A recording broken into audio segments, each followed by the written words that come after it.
Two new ideas are introduced here. One of them is Q, the reaction quotient, and the other one is the variable X. So let's just look at this original slide.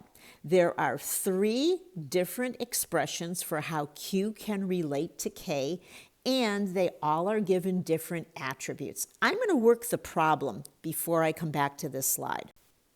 Original slide. Now you can see we were in the situation of Q is equal to K. It says the reaction proceeds to form more reactants. You need to do some problems so you can experience the different sets of conditions.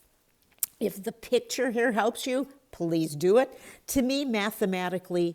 So let's work a problem. How can we predict the direction of a reaction?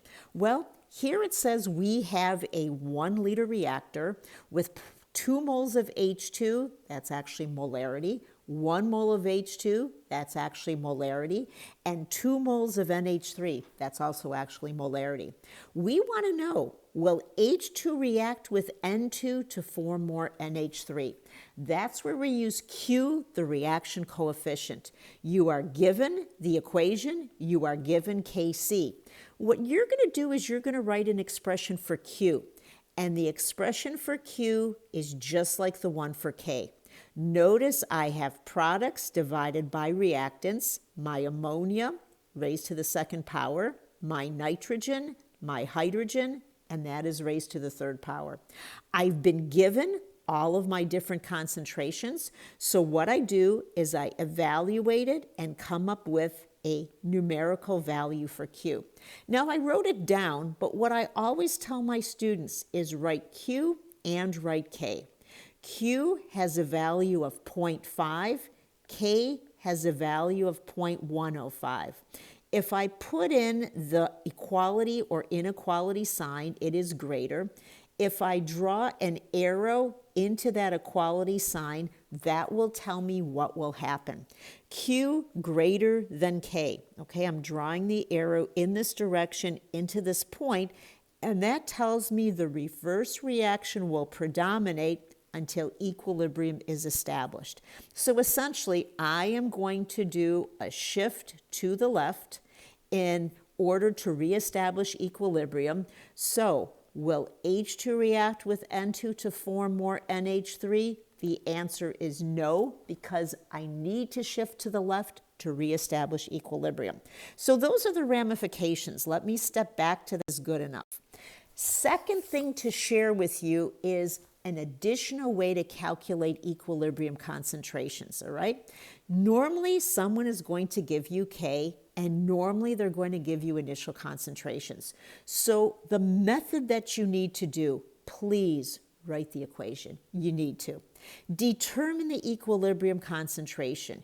You've already seen how to do it with real numbers. This section is going to teach you how to use the variable X. You will use that X to write an equilibrium constant expression, and then you'll substitute and solve just like you did with real numbers. So it's tough to teach this online, and what I did is I set it up a little bit more than I normally would. It tells us we have 0.4 moles of A and 0.4 moles of B, and they're in a 2-liter container. So that's how I did my calculation for my initial concentrations, and I placed them into my ICE table. Just like we had in the past, we are going to assume that there is no concentration of product. I broke this into pieces so that you can grasp each one at a time. So here, I've rewritten it, and notice I've given it a label simple square root. Let's walk through. The initial concentrations come to us from the earlier slide, but there's something new here. For the reactants, I have a minus X for both of them. For the products, I have a plus X for both of them, because I'm going to assume that the reactants are going to go away and they're going to form products. Now, why is this called a simple square root? You will see it in a moment. Our K is given to us as the number 49, so I will say that 49 is equal to, well, I can't really say it yet. These are all the equilibrium concentrations. That means just as I have in the past, I have to algebraically combine my initial with my change line, and I come up with an equilibrium line that has that look. Well, I have an x times an x, and I have a 0.200 minus x and a 0.200 minus x. Why is this called simple square root? Well, let's rewrite this. 49 is x squared divided by 0.200 minus x squared. I have squares on both sides, so I can just take the square root of this expression. I will come up with 7 is equal to x divided by 0.200 minus x. What will I do next? Mathematically solve it.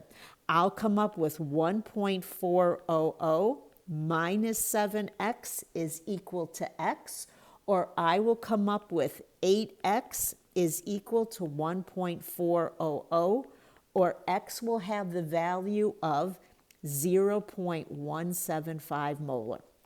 That's the first stopping point. Remember, they asked you for what are the equilibrium concentrations. So again, setting it up before I came here. For A, we started with 0.200. We'll subtract 0.175. We will come up with 0.025 molar. For B, 0.200 minus 0.175, again, 0.025 molar. And finally, D and E are simply X, and that will be 0.175 molar. Here's the answer to the question that was asked. Yes, it took a couple slides to get there. To wrap up what I want to say, check your answer. Is it really right? So I will put my 0.175 times my 0.175 divided by my A, 0.025 times 0.025, and I come up with the number 49. So if I have my Q and I have my K, 49 equals 49. So a long problem, you'll get one like this on your midterm. You know the way we have to do things this semester. Please, it takes a couple days in order for this method to sink in. Replay this video. So I'm going to draw a line right here. And you'll say, why do we have to do this? Well, when we talk about acid-base chemistry, weak acids and weak bases, they are going to require you to use these methods in order to find a pH. And again, think of your body, how the pH has to be in a certain range in order for you to be healthy. So there is a reason to do all this. This problem we had was called a simple square root. Some problems might require you to do the quadratic equation. Yes, I can hear you screaming, even though I'm all by myself. If the equation reduces down to ax squared plus bx plus c, then you must use the formula to solve for x. I did not do that in this video. I made a separate video.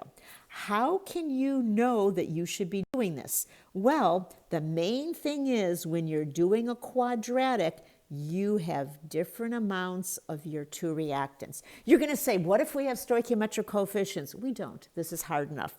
So go to the next video and I will work through the quadratic.